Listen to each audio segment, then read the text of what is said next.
একটা ব্যাপার নিয়ে একটু কথা বলা দরকার, এই জন্য ডাকছি তোমারে। কি বিয়ে করবা?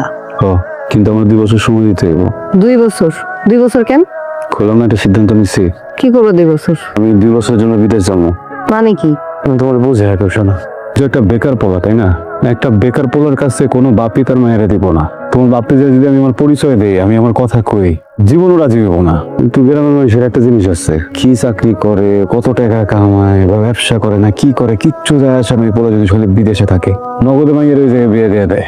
আমি যদি বিদেশ যাই না, আমি তোমার বাপে এমনি করে রাজি বানালাম।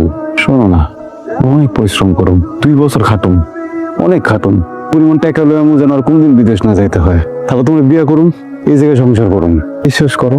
মাইনসে কয় বিমানে উঠলে নাকি মানুষ বেইমান হয়ে যায়। আমি অনেক শুনছি, তুমিও বিমানে উঠলে বেইমান হয়ে যাইবা। খুব বেইমানি একটা খাসরত, যেটা সবার ভিতরে কম বেশি থাকে। কেউ বেইমানি করে, কেউ করে না। তুমি যদি আমার দূরে না যেতে দাও, তুমি কেমনে বুঝবা আমি বেইমানি করুন নাকি করুন না? যদি পাখিটাকে ছেড়ে দাও, উড়ায় দাও, ওই পাখি যদি তোমার হয়, পাখিটিকে ফিরে আইবো। কিন্তু পাখি যদি তোমার না হয়, খাঁচে বান্ধে রেখাও লাভ নেই। সুযোগ পেয়ে ওই দিন দূরে যাবো। অপেক্ষা করা যে কত কষ্টের। তোমার যদি মিনা ভবিষ্যতে কথা কয়ে দিতে পারতাম তাহলে বুঝতাম। আমি যদি তোমার কাছে ফিরে আসি, তোমার অনেক ভালোবাসা দিও। আর যদি না ফিরে আসি, নামাজের পার্টিতে বৈশা আমার বদদোয়া দিও। যদি মানুষের কষ্ট দিয়ে না ভালো থাকতে পারে না, আমি তোমার কষ্ট দিয়ে ভালো থাকুন না। আর তুমি তো আমার চেনো, তাই না? তুমি তো ভালো করে আমার চেনো। আমি কিন্তু মানুষটা খারাপ না, আমার মন পরিষ্কার। তুমি কি আমার মতো মানুষের জন্য 2 বছর অপেক্ষা করতে পারবো না? দিলাম 2 বছর, দিলাম পাখিকে মুক্ত করে খাঁচার থেকে, ঘিনিয়ে ফেরত আসে কিনা দিলাম সুযোগ। তো আমার ছাইরে যাবার জন্য না, যেন আমার নিরে ফেরত চলে আসে। কথা দিলাম, পাখি ফেরত এবো। পাখির শুধু শরীরটা আমি নেই, ডানা তো তৈরি হতেছে। এই হ্যালো হ্যালো, শুনছো?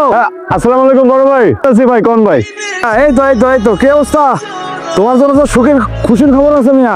তোমার তো মেয়া রাজকপাল হয়ে গেছে। ভিসা হয়ে গেছে, আমি নিশ্চিত। তুমি ভালো মানুষ, তোমার মার দোয়া তোমার সাথে আছে। তা না হলে এত তাড়াতাড়ি তো কারো ভিসা হওয়ার কথা না। মানুষ পাঠাইলাম বিদেশে, জীবনে কোনোদিনও কারোর ভিসা এত তাড়াতাড়ি হয় নাই। মিষ্টি রেডি করো, শুধু মিষ্টি না, মিষ্টির লগে টাকাটাও রেডি করো। চাপনিও না, আবার চাপ নিয়ে যাবে না। তোমার হাতে মিনিমাম 2 মাস সময় আছে, তুমি এর ভিতরে আস্তে ধীরে টাকাটা রেডি করো। আর আমারে জানাও তুমি প্লেনে কখন উঠতে চাও। তুমি ঠিক টাকাটা যখন দিবা তখনই টিকিটটা কাটবো, আর তারপর করে তোমার আমি পড়ায় দেবো, ঠিক আছে? খালাম্মারে খুশির খবরটা দাও, আর খালাম্মার দোয়া নাও। মার দোয়া ছাড়া কিন্তু কিছু হবে না ভাই। মাঝপথে দেখবে প্লেন ক্রাশ করে লাগছে, মার দোয়াটা লাগবে যাইতে, ঠিক আছে? আর খালাম্মারে আমার বাগের মিষ্টিটা সবার আগে যে খাওয়াবা। মনে থাকে জানো, হ্যাঁ? আমি একটু রাখলাম, ভিসা অফিসে যাওয়া লাগবে। তোমার ভিসাটা নিজের হাতে নিজের চোখ দিয়ে একটু দেখবো, তারপরে স্বস্তির একটা নিঃশ্বাস ফেলবো। ঠিক আছে ছোট ভাই, ভালো থেকো ভাই আমার। রাখলাম, আল্লাহ হাফেজ। মা, মা।